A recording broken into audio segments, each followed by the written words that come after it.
This is a behind-the-scenes look at how not to make your first YouTube video, but also kind of how to make it if your only tools are self-doubt and chaos. I've always been a fan of the commentary style of YouTube videos. I have a lot of opinions too, and I felt like I could add something to the conversation. But what conversation? What topics? What are the things that I'm interested in? That was the hard part. Picking a topic was easy. I just had to sort through 500 half-formed thoughts, 6 existential crises, and a growing suspicion that I don't actually have an opinion on anything.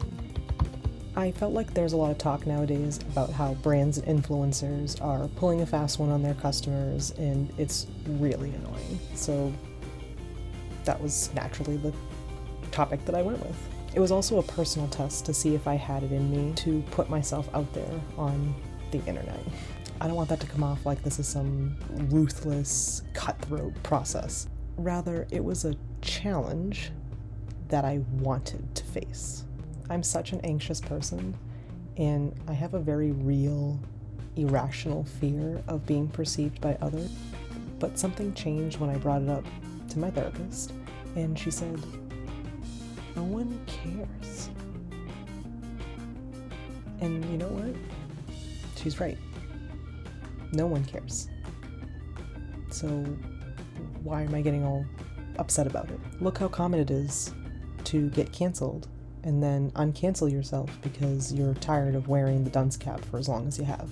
I was determined to at least see how far I could get in the whole process.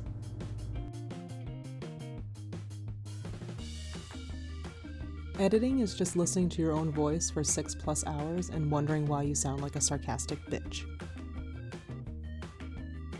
This was painful. Probably because I chose moderate to severe editing, which reminded me very quickly how stupid I am. I felt like a boomer being shown how to convert a file, but no one was there to show me anything. I even had a friend tell me that I made sitting in front of the camera look effortless. Such a high compliment for what ended up being a very mundane video. But to be honest, that's what I was hoping to convey, instead of the many edited out minutes of me just sitting deer in the headlights every single time after I pressed record. My biggest fear going in was, whether was I able to record everything? Did it sound good? And if I was able to get, even if I got those things to work, could I get everything to sync up properly so that it was an entertaining watch? In reality, it was literally the least of my issues. Biggest hurdle? Splitting scenes in the editing software. And I'm not working at anything pricey. Literally can only find the free stuff and work with what I have.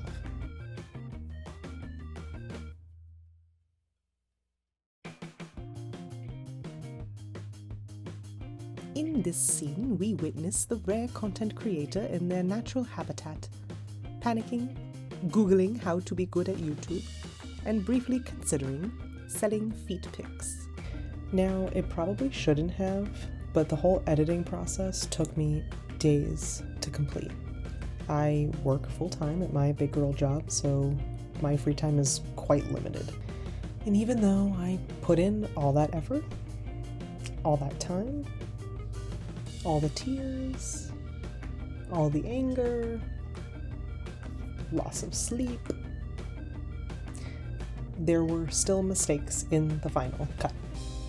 Like how there's a whole segment where I had no audio from my microphone, so it's just a nice few-minute segment of raw audio. Stevie, my dog, was also whining in the background. I did my absolute best to see if I could try to get that out of there. That didn't work.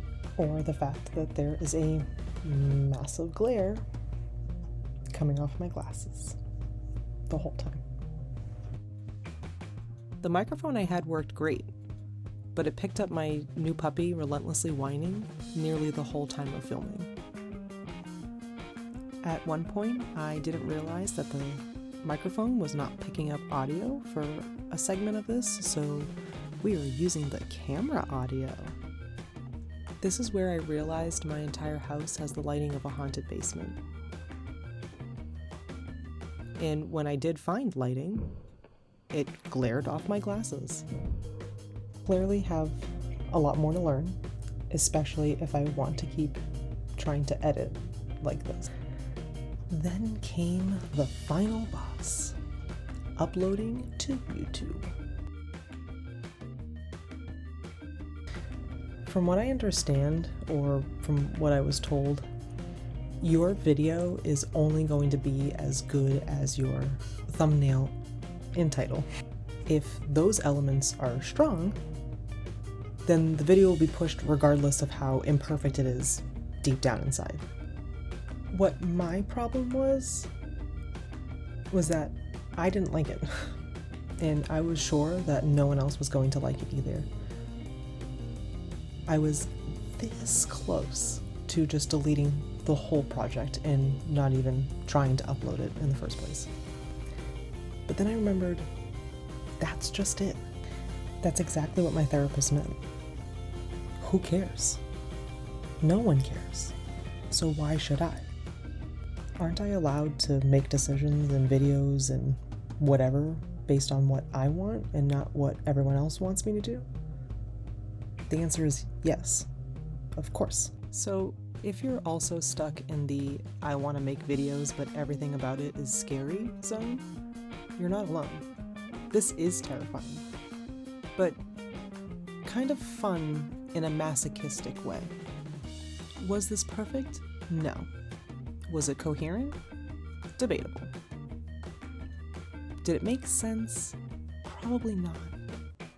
But I made something, and that's more than I could say last week. So, the next thing to do was to click post. So I did.